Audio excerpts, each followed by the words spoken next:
It's not left, it's not right, it's the state versus you. Alex Ansary, Outside the Box. Smashing through the setup of social engineering directed towards you and your children, I am Alex Ansary, coming to you live from the Rose City, July 13th, 2006. And it's been a busy couple weeks for me, and I'm glad to be back live with you to smash through the paradigm of psychological warfare each week. And I'd like to make a special announcement. PDX Magazine did a short piece on Outside the Box recently, and Portland Community Media. And there have been few outlets within the city of Portland that have done any stories on Access TV or the current legislation. So for that, I give PDXmagazine.com a tip of the hat. We need to hear more about Access TV also, and the threat to what's happening with the internet and net neutrality. On the graphics back there, there are some numbers I would like you to write down. Again, to call your representatives, they're at the top of the page. If you were to call, let's see, the switchboard numbers on there, you can go ahead and bring those graphics up, write those numbers down. Protecting cable access, protecting network neutrality is very important. Remember daily to check out freepress.net and savetheinternet.com. And that way you can be continually informed on what is happening in this process, in this push to kill cable access and to monitor and control the distribution of information on the internet today. Tonight we were supposed to have Christian Parente on of Soft Cage. At the moment, he is MIA. So until then, until we get him on, we're going to cover a few articles. I can tell you next week, we will have a spokeswoman from AmnestyUSA.org, part of Amnesty International, to talk about the current amazing number of people that have died as the direct result of being hit by a taser used by police. So we're going to be talking about human rights issues domestically, and also other issues pertaining to the taser and how really it's not that safe to be used in such a liberal manner. The first article I'm going to cover tonight, before we get to some of the other things tonight, Mike Schultz is going to be on to talk about his visit to the Los Angeles 9/11 Truth Symposium, the Neocon Agenda conference, put on by Alex Jones, Charlie Sheen, and a number of other officials, government officials, in fact, including a CIA analyst, talking about the unanswered questions of 9/11. So that's coming up in the second half. But for the first half, there's a number of articles I'm going to bulldoze through. The first report comes to us, again, from a mainstream publication, Reuters. Coming soon, mind-reading computers. And I'm going to take my time with this article because this is the final frontier. This is where surveillance is truly headed. It's not just scanning your face. It's not just checking your iris. It's more than that. It's getting inside your very mind. On to the article. According to Reuters, a raised eyebrow, a confused look or nod of the head, or just a few of the facial expressions that computers could soon be using to read people's minds. A, quote, emotionally aware computer being developed by British and American scientists will be able to read an individual's thoughts by analyzing a combination of facial movements that represent underlying feelings. Friends, this is more than an invasion of your privacy. This is an invasion of your very mind. The article goes on to say that, quote, the system we have developed, this is according to Professor Peter Robertson of University of Cambridge, the system we've developed allows a wide range of mental states to be identified just by pointing a video camera at someone. He and his collaborators, or fellow conspirators, I would say, believe the mind-reading computer application could range from improving people's driving skills to helping companies tailor advertising to people's moods. He adds, imagine a computer that could pick up the right emotional moment to sell you something. A future where mobile phones, cars, and websites could read our mind and react to our moods. Now, this technology is already programmed to recognize different facial expressions generated by actors. Robertson hopes to get more data to determine whether someone's bored, interested, confused, or agrees or disagrees when it is unveiled at a science exhibition in London Monday. Again, so that would be last Monday. This report came out on June 26, 2006. Google the article, I recommend it, print it out. And it goes on again, people visiting the 4-day expedition organized by the Royal Society, Britain's Academy of Leading Scientists, will be invited to take part in a study to hone the program's abilities, to see just what it can do. How far inside your mind can they go? That is the goal. The scientists who are developing the technology in collaboration with researchers at the Massachusetts Institute of Technology, MIT, also hope to get it to accept other inputs such as posture and gesture. More on that in the next article. Our research could enable websites to tailor advertising, tailor it, or products to your mood, he also tells Reuters. For example, a webcam linked with our software could process your image, encode the correct emotional state, and transmit information to a website. Now, it ends with saying it could also be used to teach you things online as well, and also show whether you understand what is being explained to you. It also could be used to improve road safety by determining if a driver is confused, bored, or tired. And most disturbing, Robertson says, what a great patriot this man is. He says in the end of the article, and I quote, "We are working with a big car company, and they envision this being employed in cars within 5 years." Now imagine that. As a consumer, and me being the consumer advocate in the truest sense, is this something you're going to enjoy? Every single new car having a custom designed camera just for you, to determine how you're feeling, if you've been drinking, if you're doing something illegal, because we already know from the other articles that technology already exists to identify a multitude of crimes, and then automatically an automated computer system will report that to the current human police officer to come get you. At the same time, we're hearing about the new cars with the black boxes being put in to track where you go, the RFID technology within the cars, in the new cars, to possibly charge you based on the miles you drive. Again, that's other legislation that you don't hear about. But of course, they don't make a big stink out of it, they just do it. That's what's so sick about it. But in the next report, how they can tag you, how they can trace you, just expands as long as the technology allows it. And if there's one thing that you and I both know about technology, it's how pervasive, it's how experimental, it's how sophisticated it's all become. I mean, we're talking about nanotechnology and biotechnology and the merging of man and machine.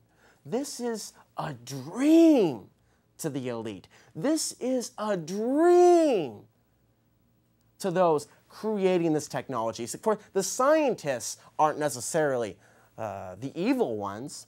That's their job to determine how far they can push something, how far they can perfect something.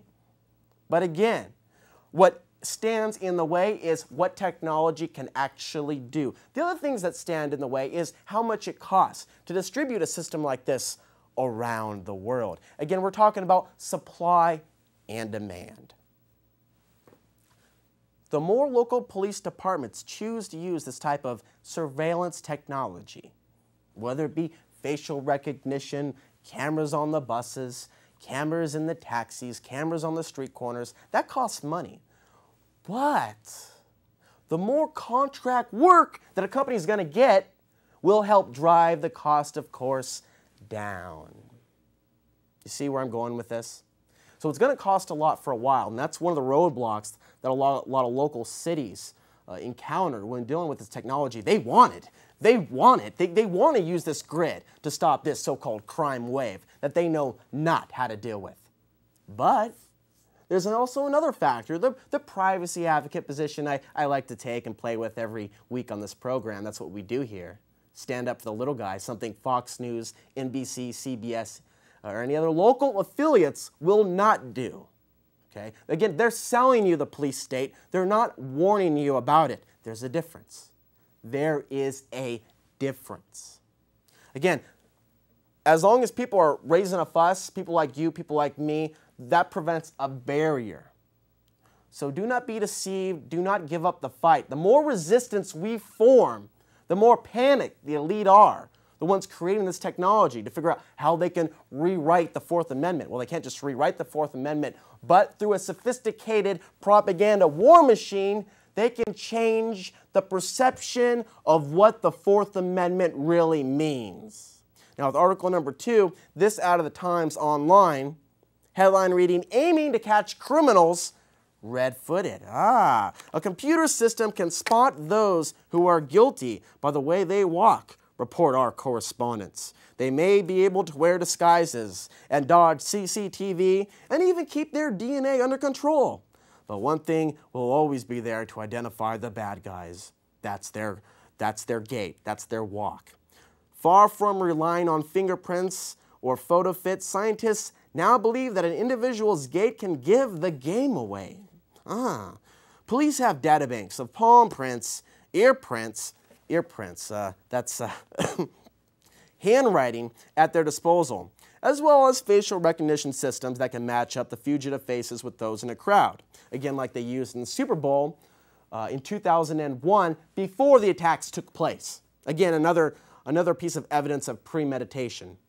Again, the next step is swagger surveillance. For more than 10 years, scientists have been working on a computer system that can analyze the movements of criminals caught on CCTV and compare those, of course, with that of a fugitive, that of a suspect. The system works on the premise that every individual has a signature walking style. The technique, while still in its infancy, has been employed in high-profile cases. Swedish police have used it. They used it 3 years ago to identify a robber used in a bank raid. That's the picture you see, in which a customer was killed. Officers investigating the murder of Anna Lindh, the Swedish foreign minister, in 2003, asked experts to examine the walk of their suspect, Milalio Milosevic. Their efforts were not needed. Milosevic confessed, but the case highlighted the technique's potential. And of course, it goes on to talk about Britain scientists, what a surprise, using it as well. Nowhere to hide, nowhere to run. But of course, in our own city, we've seen some of this stuff before in other ways, before 9/11, haven't we? We can go all the way back to a report of April 2nd, 1999, headline reading, Portland, Oregon police called to account for surveillance operation. Now, just a few years ago, a county circuit court judge in Portland, Oregon has ordered the city police Bureau's marijuana task force to release details, this is weird, of a secret, quote, trap and trace telephone surveillance operation that they have reportedly maintained on American Agriculture, a local indoor gardening supply store, for at least the past 3 years. The task force apparently traced the numbers of every caller to the store and use that information to target private homes for searches for evidence of marijuana cultivation. And it goes on. Trap and trace procedures do not record conversations like a wiretap, but only trace callers' phone numbers. Still used by law enforcement today, but it's limited to certain circumstances. In Oregon, police are required to have a court order allowing them to collect the numbers from the local phone company. And the trap and trace is supposedly to be used only for 30 to 60 days in order to monitor a specific suspect. And it goes on and on and on. Again, with a recap on the FBI allegedly trying to plant an informant directly in City Hall. And Mayor Tom Potter is very upset about that. Headline reading from the New Standard, this just out a few days ago. City government of Portland suspects FBI surveillance attempt. Potter says that the FBI tried to infiltrate the city government in the latest signs of hostilities between government agencies and local leaders. Now, with Americans still reeling from the news that the government has access to our communications, and with Congress up in arms over an FBI raid on Representative William Jefferson's office, Portland, Oregon city government has announced that it too may be the target of federal surveillance.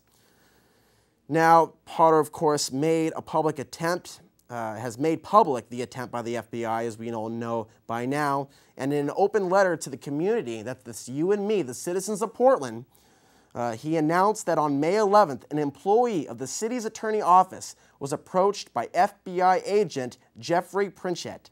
Mayor Potter relayed the anonymous employee's report to the New Standard. The FBI confirmed the details, but of course says there's nothing to worry about and there's no more information in the story for me to give to you. There's no information about why they're spying on City Hall. They're acting like this is a normal thing. It's normal for us to spy on you and make sure elections are going okay. Okay? We're there to help you. The FBI is not there to help you. They are here to help enslave you. Because not every FBI agent is bad. No. But yes, the leadership in the FBI, of course, had information about September 11th, 2001. Remember, Sybil Edmonds, a translator for the FBI. Her testimony to the 9/11 Commission was chopped up and for the most part completely omitted, completely ignoring this woman who worked for the FBI, blowing the whistle and saying as much as she legally was entitled to. Of course, being restricted to closed rooms. And of course, not reporting everything that she said. But what she was trying to get across was that she was told directly to not look at this information pointing towards a planned, admitted terrorist attack coming on 9/11. So of course, the FBI is nothing but an FB lie. And now, the National Security Agency, also known as No Such Agency, now says, in a most arrogant fashion I might add, that they are too secret for you to investigate them. It's that simple. We're God, you're a slave. According to the Baltimore Sun, another mainstream publication, a courtroom challenge to the NSA's domestic surveillance program that would expose sensitive state secrets and should be thrown out is possibly not going to happen.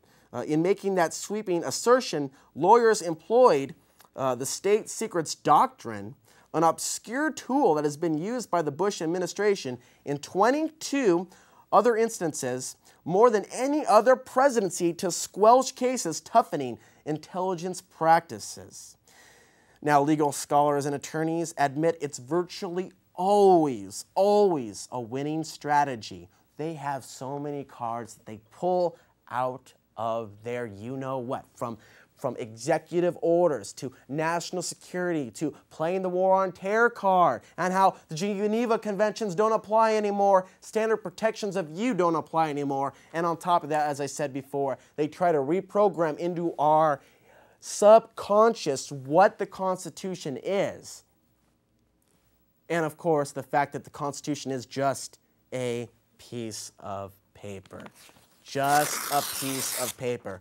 Nothing to worry about, nothing to look at. Keep moving, keep moving. Nothing to see here, folks. But again,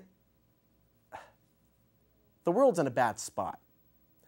Not just with surveillance, which we were talking about. Now, let's move a little bit forward into the world news of today. This game of warfare, this tendency to play with matches while dousing our country with gasoline is getting very dangerous. What I'm about to talk about is not about being against Jews. I don't like people like that believe that everything is about a race because we are all one. However, the United States is the most sophisticated terrorist organization in the world. That is those that control the United States today. Their ally is Israel. Israel is handling a lot of the destruction, the depopulation that they are achieving to accomplish in our lifetimes. Israel has been actively taking that stance for a long time. You read the stories, you hear about what's going on, about one soldier being taken, 2 soldiers being taken, and now they are talking about completely destroying Lebanon.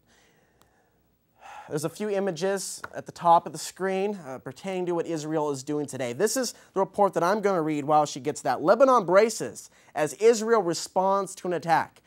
Again, Hezbollah has taken 2 soldiers. Hamas has taken 1. People are speculating as to why they are doing this in ironically, the same amount of time, the same time frame that peace talks are underway. Okay? And we see this in Iraq over and over, as I'll get to in just a bit. But again, there is no peace in that region because they are expecting people to willingly give up their sovereignty, willingly give up their homes and not fight back. And as much as I despise violence, bombing, suicide attacks, because it just adds more gasoline to the fire and just fans the flames, add a little bit more lighter fluid, these attacks are not going to stop. They are only going to escalate. And any one of you experiencing some of the things that I'm going to talk about tonight would do the same thing. Lebanon braces as Israel responds to attack. Lebanon braced for spiraling violence on Thursday, a day after Israel vowed a severe response to Hezbollah attacks in which 2 Israeli soldiers were captured and 8 killed in the Syrian-backed group. Now, a statement issued by Prime Minister Ehud Olmert's cabinet after an emergency meeting on Wednesday night said that Israel held the Lebanese government responsible for the attacks and for the safe return of the seized soldiers. And of course, by track record, looking back at the other attacks, they never survive. They never survive. But it offered no details about what type of action would be taken. But if you've been watching the news and going on the wire today, you see exactly what is taking place. Hezbollah's bold attack drew Olmert into a second crisis over captured soldiers. Israel is engaged in a military offense in the Gaza Strip after Palestinian militants captured a soldier June 25th. Israeli aircraft attacked the Palestinian Foreign Ministry in Gaza City Thursday, causing a fire in the building, witnesses said. There were no immediate reports of casualties. Again, and that's another thing about the spin of this garbage. Thousands are dying every single day, and thousands are gonna die. Let me explain something to you. In these countries with depleted uranium and the poison left by the bombs, certain medicine, certain goods and services are needed to keep the young and the old alive. The electricity is being turned off. As I speak, millions sit in the dark and may die tonight because they are not able to hook up to their machines or whatever they need to survive. That includes the hospitals, whatever aren't bombed at the time because of suspected links to Al-Qaeda. The rolling script at the screen, suspected links to Al-Qaeda. It's never going to end. Now, again, this fake spoiled terror attack, it's a joke to justify what's happening. Oh, the tunnel in New York, they were going to flood it. This information came from some kid typing things he shouldn't have been typing on the internet. Again, they're monitoring everything you do. But of course, they don't need a human to do it. The technology is there to have a computer pick up that information and then dispatch it. Do you see how this works? And through that basis of saying something that could link you to Al-Qaeda, the back door has been blown right in. police state is here, my friends, knocking at your door, begging you to allow it to come in. This is a fraud. But again, we have the Sears Tower in Chicago. Oh yeah. Also owned by Larry Silverstein, who made $2-3 billion off WTC 1, 2, and 7. And the rest that also had to be demolished later on because they were devastated as well. You see where I'm going with this? Who stands to gain? Common question, who stands to gain? Because this war on terror, the things I'm talking about tonight, I'm not done yet. We're going to talk about India, the bombings of 7/11 later on. But you see where this is going. Who is benefiting from these attacks? Who is benefiting? Are the people benefiting? Are the Afghan people benefiting? Are the Iraqi insurgents benefiting? No. Halliburton is, Monsanto is, and all these surveillance society groups, private contractors are not making their way to the front page of New York Times. Now, New York Times may appear to be a renegade paper at the moment, but they're just concerned about their own ass, and you know that. New York Times reported about a week ago that George W. Bush, the NSA, these criminals, this cashless cartel, the neo-Nazis, the evilarchy, are going through all of our bank records. It's already been blown up. It's already been exposed. And what did Alberto Gonzales have to say about that? It's time to probe the New York Times? I can do 2 hours alone on how there is a war on journalism. There is a war on information. This is directly connected to the attack on cable access and the internet. Think for a second about what it's going to be like when this information is gone off those two forms of media. You're going to depend on Lou Dobbs? You're going to depend on Anderson Cooper 360? That's what they want us to believe. Again, and none of it is fair and balanced. It's we say it enough times and you believe it. Regime change starts at home. And again, when George Bush leaves office, this entire grid that was established behind this front man will still be there. In fact, it will even be stronger than it is today. And I'm not saying that to you to make you think we can't win, to make you think that we can't get out of this soft, transparent cage that is getting tighter and tighter by the day as the thorns insert itself into our arms. But what would that mean? What would that say about ourselves if we just stood by and did nothing because we thought we couldn't win, because we thought we weren't worth it? Now, Enron's been one of the top stories as well. Kenneth Lay was convicted recently, and his trial date to be told when the conviction's actually coming on has been set for September 11th of all dates. And we're going to go over a few stories before we get to the rest of the show, before we get there. Let's talk about Enron. Now, I don't have all the answers in this issue, but I pulled 3 stories that I want to bring to you tonight. And you do the research and you decide. Are you ready? First of all, Ken Lay is dead. Ken Lay at 64 years old had a heart attack. Understandable. Didn't think much of it myself when I saw it. In fact, a friend emailed me today and said, did Kenneth Lay have an open casket funeral? And the Miami Herald was questioning whether he was another Elvis. But according to that report, he had a heart attack. Okay, friends, this is where it gets weird. Report number 3, BBC News. Enron witness found dead in a park. A body found in northeast London has been identified as that of a banker who was questioned by the FBI about the Enron fraud case. Police said they were treating the death in Chingford of Neil Colbrick, who worked for the Royal Bank in Scotland until 2004 as, quote, unexplained, quote, unexplained. He has been interviewed by the FBI as a potential witness. Now, the strange thing about that is when they actually removed him and put him in the ambulance, his hands were not wrapped in plastic. He was just put in the ambulance. So his hands have been soiled, dirty, contaminated since the time of death. Again, further inhibiting or prohibiting a true investigation. But of course, that's a coincidence. That's just a coincidence, and I'm a nut. Just like this report from CBS News, a flashback to 2002. The mysterious death of an Enron executive. CBS News, April 10th, 2002. Another story, another smoking gun. It may be the biggest outstanding mystery in the Enron story, the death of Cliff Baxter, a former top Enron executive. He just agreed to testify to Congress in the Enron case. Now, a congressional source tells CBS News that Baxter was not a target in the probe. He was only there to provide information.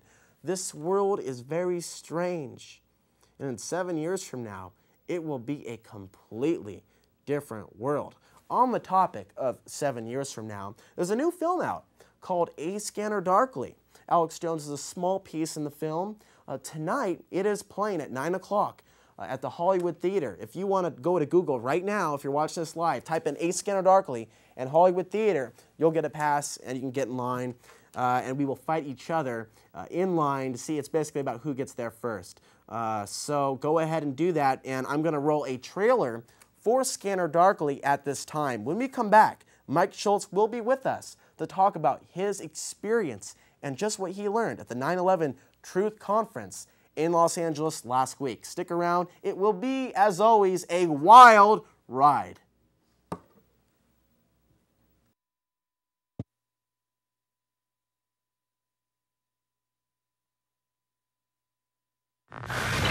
It may just be my imagination. Whatever it is that's watching, it's not human. Gentlemen, you are about to witness for approximately 61 cents the perfect homemade silencer. That sure is some silencer. Just drive over to my place, kick back, get some tequila.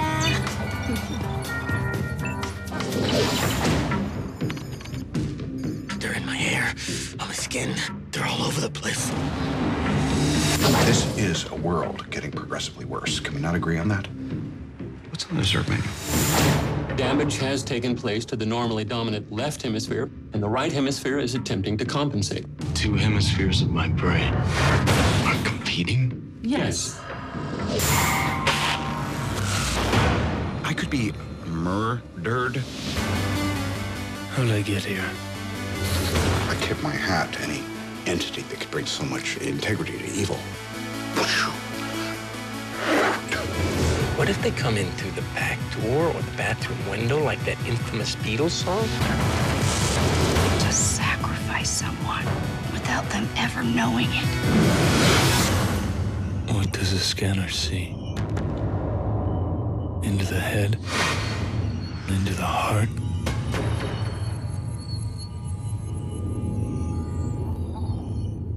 Does it see into me? Clearly? Or darkly?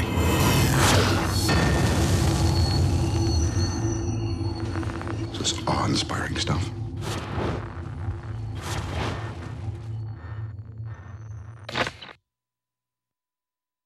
That was A Scanner Darkly, the trailer for it. It opens nationwide. Starts playing at mainstream commercial theaters nationwide starting tomorrow. Again, that's A Scanner Darkly, and you can go ahead and print that out. I have a couple of things I'm going to show you. A lot of people ask about what they can do. They want to know what they can do as a solution to change things. We have a friend named Vertilus who goes around and sticks things like this in the Willamette Week to just kind of break through the paradigm just for 5 seconds about the real world we live in. Here's another one on the Verichip. Again, you can go ahead and print these out, stick them in newspapers. I don't think that is an immoral thing to do. Oh my God, what would they think if they saw that? What a crime. Here's one more.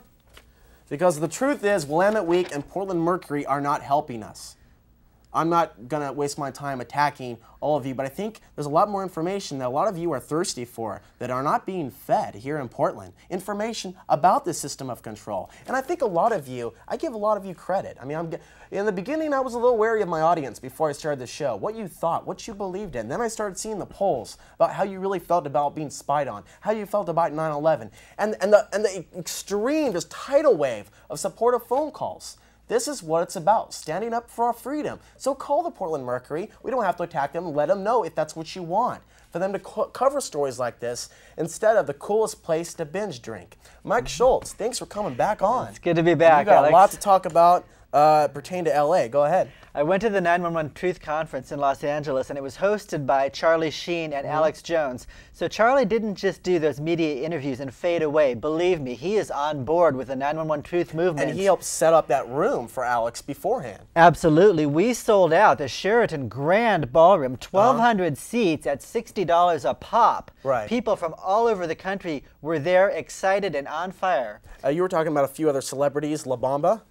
The actor who played in La Bamba, the brother Esai Morales, was there in the front row, and I asked him, you know, what are you doing here? And he said, I'm going to play one of the characters who was in the World Trade Center in a movie, a proposed film, telling what really happened, not the official story. What's going on with the Oliver Stone deal? I heard he was making a film. He is making a film in regards to the official story, so he's not part of the 911 Truth movement that I know at all. Okay. But there were some Hollywood people there. The director of A Scanner Darkly was there, and he spoke, and he's been talking to a lot of big stars. He talked to Bruce Willis this week and gave him all the Alex Jones material. Right. And Bruce Willis has said he's rethinking everything now. He's kind of in a state of shock, that shock we all go through when we learn the truth about 911. And he's talked to Winona Ryder and all of the stars on the set of A Scanner Darkly, Keanu Reeves, Woody Harrelson. Apparently Woody is writing the foreword for a new book on 911. So things are happening in Hollywood. So anyway, all the big stars were there, the cream of the crop. The loose change young men were there, and they spoke. They're fantastic guys. What's happening with Loose Change is it's now being downloaded for free on the internet. Any of you in the audience can get it. Just Google or Yahoo Loose Change. Apparently 10 to 20 million copies are out there. They don't even know anymore. Right. The snowball is huge, and it's growing and growing. The dance floor is getting very crowded. Oh, yeah. In the 911 movement. And of course, Terror Storm is out. It was released that day. That day. And if you go to alexansary.com on the upper right-hand screen for now, there's a link to that film that you can watch for free that was posted before it was available for sale on Google Video. Absolutely. So what's happening with Loose Change is they made a second edition. It's even better than the first. That's going all over the United States and the world.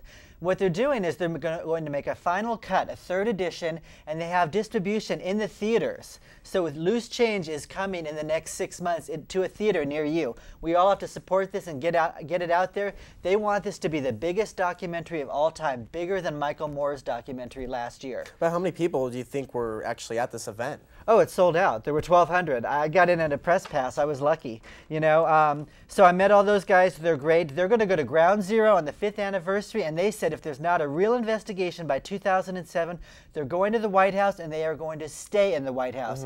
They're going to camp out and just stay there, and there's going to be a massive protest. Oh, also a friend of mine on MySpace who's in the top 8. MySpace is a great way to network for patriots. Again, the internet is more than dating. It is more than finding your mate online in a digital world. It's networking information that you're not getting on network TV. And people like Mike and myself and Alex Jones, we can use MySpace for that purpose. Completely opposite of how they're trying to demonize it and tear it down, because it is an avenue of information. Now everybody's posting videos online, on YouTube, on Google. And there's a friend of mine named Leo. Again, you can go and you can actually watch the speech by Alex Jones, by Robert Bowman, who was on this program. Stephen Jones was there as well. And you can actually watch the panel discussions as well. James Fitzer as well. They were all there. Yeah, who else was there? I'll talk about Rodriguez. Let me talk about the most heartwarming presentation was by William Rodriguez. He was a superintendent, not a janitor, a superintendent in the building, World Trade Center Building 1, for 20 years. He knew the building like the back of his hand. What he said, and I'm going to tell this as clear and simply as possible, is he heard an explosion, a huge explosion below him in the basement, 2 minutes before the plane hit above him. It's simple, it's clear. He rushed down to the basement. All of these janitors were down there. They were all burned by bombs in the basement before the plane hit above. The skin was hanging off his body when the guy came down and said there's Absolutely. explosions. Now, he got this Medal of Honor. He went to the White House. They wanted to make him a politician. They threw millions of dollars at him. Wait, hang on. This is before he said he heard explosions. This is when he was just a hero, right? He was just a hero, Right. and no, he did know there were explosions all along, but the minute he said that in the White House, they said, well, you need to shut up about that. He said, no, I'm going to tell the truth.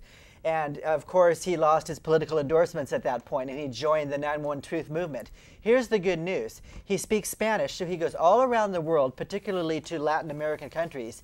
He gets right on the national news, not cable shows like this, the national news. And he tells everyone in the country about his true story, that there were bombs and explosions that day in the basement on 9/11. And he's hooked up with a millionaire named Jimmy Walter, and they went to Malaysia a few weeks ago, and they were on the national news for 10 days, and they were able to convince millions of Americans to look into the truth of what actually happened on 9/11 that day. He was crying. He talked about showing people being cut in half and horrible images that will stay with him forever. So that was the highlight of 9/11. Anthony Hilder was there as well. Anthony Hilder was, he didn't speak, but he was taping, and he's always making documentaries and in videos, and he's past retirement age, and God bless him, he's still going strong. He will never stop. Another celebrity that's come forward is the rock star from Blink-182. I don't know his name, I'm sorry, but he's questioning 911 publicly. So there are breaks in the dam all the time, every week. Loose Change, they are featured in Vanity Fair this month. A mainstream magazine on the front page, they have a huge article. So everyone, please buy Vanity Fair this month. It's a positive article, not a negative one. Right. It's sympathetic to the cause. And we're talking, like, we didn't get back to the news here, but just wrapping up on 9/11, that they are focusing a lot more on 9/11. Their attempt to discredit these people one by one is failing. These people have definitely got their work together, these professors that they're calling, and making these people at Fox look like idiots. And they get them right off the air after 3-4 minutes. Their videos are on YouTube. They're all over the internet. They're scared. They're absolutely intimidated. And Mike, a lot of information about that was talked about in this event is why 9/11 happened, in conjunction with other things that are happening on our planet. Again, this theme that we share as well, control, covert control that is by the day becoming more incrementally overt in its very nature. A part of the New World Order is establishing something that is now public, thanks to the Council on Foreign Relations 59-page document that was released in 2005, detailing their plan for the North American Union. Now, of course, to get something like that going on, you would need all the leadership from Canada, United States, and Mexico on the same page. Well, a lot of people say, you know, Canadians don't like Americans. Well, it doesn't matter, does it? A lot of Americans don't like Bush, and now they have a new conservative, so-called phony conservative, PM, Prime Minister, working closely with George W. Bush and their newly awaited Presidente in Mexico. Vote fraud is in the paper again, but it's not in the U.S. now. It is in Mexico. And Greg Palast was in Mexico City reporting this as it went down. Report number 4. Fraud video claim in Mexico poll. Mexican presidential candidate Andrés Manuel López Obrador says he has irrefutable video proof of fraud committed by his election rivals. The electoral authorities say the video images showing supposed irregularities have been misinterpreted. Results from the July 2nd poll show conservative candidate, and this is who they are already announcing to be the winner. Conservative candidate Felipe Calderón winning by 0.57%. 0.57%. The stories are all there. The videotape is there. People stuffing the ballot box with phony votes. Here's another piece of information for you. Also thanks to Greg Palast, who helped connect these dots. Choice Point, who is responsible for eliminating African-American voters off of the registry in Florida. Oh boy, they're involved in this one as well. So you see where I'm coming from. This isn't just about controlling our democracy, our country. It's about making sure that Mexicans maintain their slavery. Because Mexicans have been slaves for so long. And every single person out there thinks they know what it's like to be a Mexican. So until we establish the fact that their government is under control of the evilarchy, we will only continue to see tidal waves of immigrants as they scramble to get out of a hellhole. My God, my God.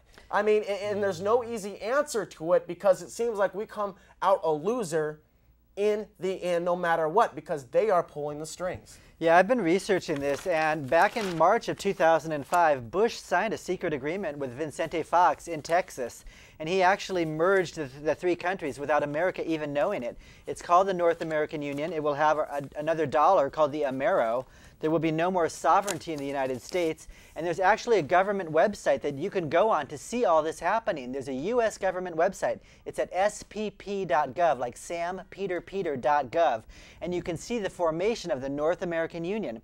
Remember, the European Union started with a trade group, right?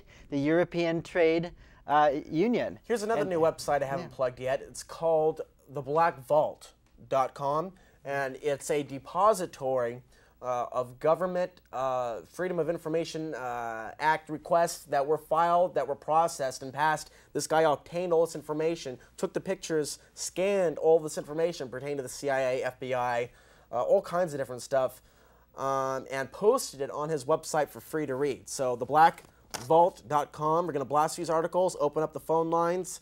Back to the story of India. The Prime Minister of India says we will not kneel to terrorism.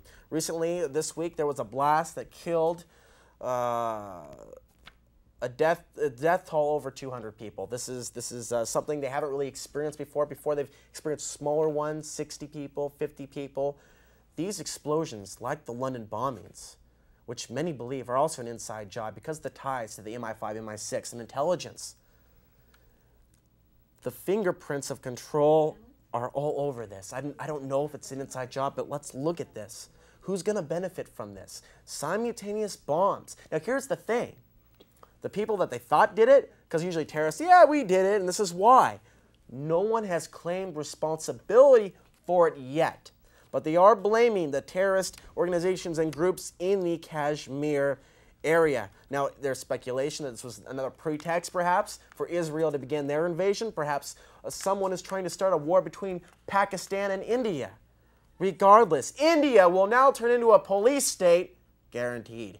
You know, we don't see a lot of footage of India on our nightly news, but if you read Time magazine even, you look at the cover, it's the new leaders of the world, they say on the cover of Time magazine, with the digital eye and the digital headset, the telemarketer, India, oh, Bollywood. Now, being that, I have nothing against people from India. I think my grandmother is a quarter or a fifth, I think my grandmother on my dad's side has some Indian in her, but East Indian. This is a part of leveling the playing field, however, and they have all the sophistication and technology in building a police state control grid right there to prepare to be our allies in this empire to scramble up and control the smaller nations. Israel and what they're doing and what we are doing to Iraq is maintain these smaller, weaker countries, abusing them, raping them, literally, as we'll get to in just a moment, as stepping stones to other countries in this quest for the New World Order. Of course, we're not on the same page. Not everybody's on the same page for the New World Order. Some other countries like China have their own version of imperialistic conquest. So does North Korea, which is also in the news. And Japan is just threatening to preemptively strike North Korea. The amount of violence that we're witnessing, it's getting more and more intense by the day. This next article that I'm going to cover, I'm going to ask that if you have any children that are watching this program, that you have them leave the room, that you have them go away in the next room, go to the bathroom, go outside for about the next 2 minutes. I would appreciate it, and so will you. Before we get to the pictures, we'll go ahead and read part of the article. Now, we've heard about the rape. 14 years old. What I'm about to speak about is not an accident. It's not just some lone military renegade soldiers. We're talking about a very sick, satanic, demonic ideology. And since 9/11, I have called this entire war racist because it puts these people in a box where the Pentagon does not count the casualties.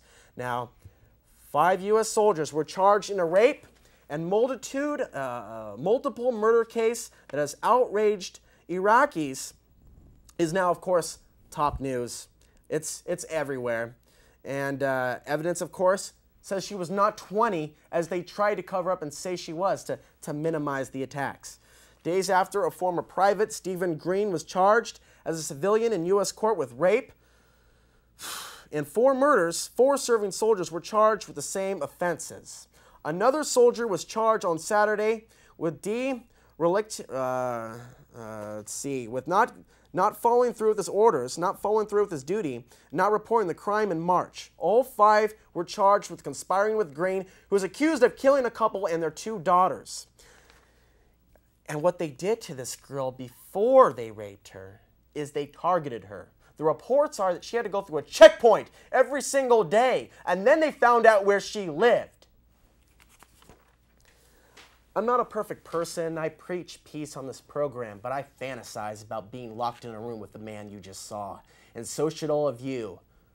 What's wrong with me for showing those pictures? What's wrong with me with reading this report? What's wrong with me for talking about this with my coworkers and looking for a freak? Looking like a nut. I'm upset about this. I'm pissed off. And if you're not upset, and if you're not pissed off, there's something wrong with you. There's something wrong with you. You need to seek psychiatry. It doesn't mean that you're a bad person if you don't care about the rapes. It doesn't mean you're bad or something, but you've been flawed. Your mind's been raped by the kind of sick propaganda, pornography, and violence that target the minds of men in our nation over the internet, through the TV, to give us a false view of the world, a false view of treating women in a way that they're not supposed to be treated. This attitude is actually popular in this country. You hear stories about groping. You hear stories about all of this. Are human beings just primates? Is that all we are, Mike? Well, it's horrible, and people do watch too much gratuitous violence on television and video games and movies, and it's had an effect. It's had a numbing effect on our society. And people hopefully are waking up through your show because you have passion and fire, and I hope that translates to the audience too. Hey, I don't preach violence at all in this situation. You need to be informed we're under attack. And guess what? Like the text said earlier, if apathy prevails, our rape is coming as well, literal and or metaphorical. Well, it's like we're cattle in a pen, and every year the pen gets smaller and smaller, and we cannot be passive anymore. We have to break through the gates, otherwise the pen will choke us. We have no choice at this point. Yeah, again, the police are not God. Not that they're all evil, but they're not God. Here's another report. Headline reading, jail guard arraigned on drug charges. Now, this is out of Albuquerque, New Mexico. Guard was arrested, arraigned for selling heroin to jail inmates. He made his first court appearance today. Also, another report from Breitbart.com. The nation's capital has declared, that's not the article, the nation's capital has declared that there is a crime emergency. So they are counting on a larger pretext of police state control in Washington, D.C. after some outrageous murders in Georgetown. There was a guy who tried to protect his girlfriend from being raped, and he had his throat slit in Georgetown this week. Of course, we can stop violence like that. There are ways to deal with crime. The way we deal with crime is not working. It's making it worse. This is a fact. Our war on drugs is faltering, as Scanner darkly shows. That the film is a political statement. Report number 6, then we'll go to the next one, and if you know the number to call in, you can go ahead and call now. Report number 6, then we'll go to 7. CIA closes unit for capturing bin Laden. Don't need to read it anymore. You know exactly what it is. First sentence, U.S. CIA closed the unit charged with catching Osama bin Laden and his senior deputies. The New York Times reported Tuesday. Yep, it was, there were plans for dismantling it for some time. It was established in 1996. And again, the decision was a milestone for the agency and indicates a significant change in perspective regarding bin Laden's place in al-Qaeda in particular and in the international terrorist infrastructure in general. The next article also ties in with our guest next week, number 7. Man dies after being tased twice. Mukwanago, town resident, has schizophrenia, and he died. He was mentally ill. Sunday morning, though, the police shot him with a taser. You know how it goes. Well, he died. His crime was failing to comply with the officer's commands after Cyrus was found partially clad in a home under construction. Now, the officer was sent to the home 8 in the morning after the owner found him. Another officer was also dispatched. He didn't know which officer fired the stun gun or if both officers had fired stun guns. The man's father said the sheriff's detectives, this is actually a really tragic story. He said the sheriff's detectives told him he was shot twice by stun guns, once in the back while he was walking or running away, and then once when he was on the ground with his arms under his chest. He was shot a second time because he apparently refused to place his hands behind his back so police could handcuff him. Let me go ahead and read you the crime of death one more time. He was found sleeping on someone else's property. He raped no one, he robbed no one, he killed no one. He fell asleep mentally ill on somebody else's property. Mentally ill. His father is very upset. This was not the first episode. He had a record with the police as being mentally unstable. We're going to go ahead and open up the lines. Looks like we're only going to take one phone call tonight because the show is about over. Mike, yeah, just real quickly, at 911, the Professor Jones spoke, and they do have samples of steel from the building, even though a lot of it was taken away from a crime scene, right, which they never should have done. And they found thermite in the samples. Thermite, of course, is used for explosives. So if you want to see what the professors have to say about 911, go to their website, st911.org, standing for Search for Truth. Okay, great. And we're going to go to one phone call tonight and wrap it up at that. Go ahead, caller. Hey, Alex, I've called in before. I just wanted to say thank you so much for your good work. Your show last week was from 2005, I believe, of July 4th. No, that was last week. Last week? That was July 4th, last week. Oh, it was last week. Beg my pardon. And it was a little dramatic, but I understand your point. I'm glad you're still doing this. I watch you, like I've told you before, religiously. I just wanted to say thanks a lot. 9/11 was an inside job. Yes. There's other shows on cable access that are saying the same thing about the pods being mounted on the planes. There's a bunch of inconsistencies, and thank you so much. The media, though, the mainstream, is going to portray you as a nut, but, you know, I've been here my whole life, and you're not that way. So thank you so much, Alex. Yeah, he was referring to me bullhorning in Pioneer Square for a couple hours last week, and it was dramatic and it was wacky, and that's how he intended it exactly to appear. And look, not wacky, but intense. This person cares about something, and he's shouting so loud, what is he saying? See, I'm not trying to convert those people, and I want to be as dramatic as possible. In fact, you ain't saying nothing yet. But the thing is, once they see what I'm saying manifest, they'll remember a time when they were warned. Mike, thanks for being on the show. Thanks so much. Great Crazy show. As usual. Yep. Let's keep the truth going. 911truth.org. Yeah, 911truth.org. And, of course, I mentioned that other website, theblackvault.com. And, of course, you can go to alexansary.com and view the previous shows if you aren't able to catch them on Access TV. I got an email saying that my show was not played this Tuesday. And I don't have a reason why. Sometimes that is Comcast's fault. We broadcast it here. There is no conspiracy that I know of. But technical glitches happen a lot, especially with Access TV. We are not millionaires here. I do the show for free, even though I wear a jacket. It's about the message. It is about what I am saying. Until next week when we talk about tasers and the new weapon pointed at you, I'm Alex Ansary reminding you the path to the ultimate truth still starts within. Good night.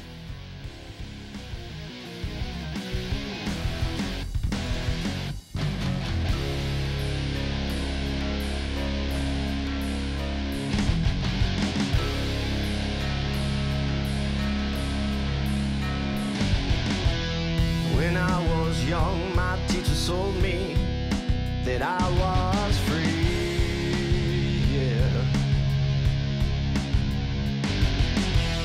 And as a child, I grew up programmed by TV.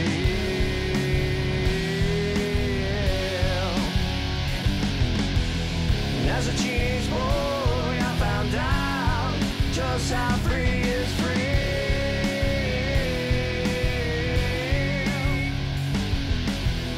I took a toke from some good smoke. While man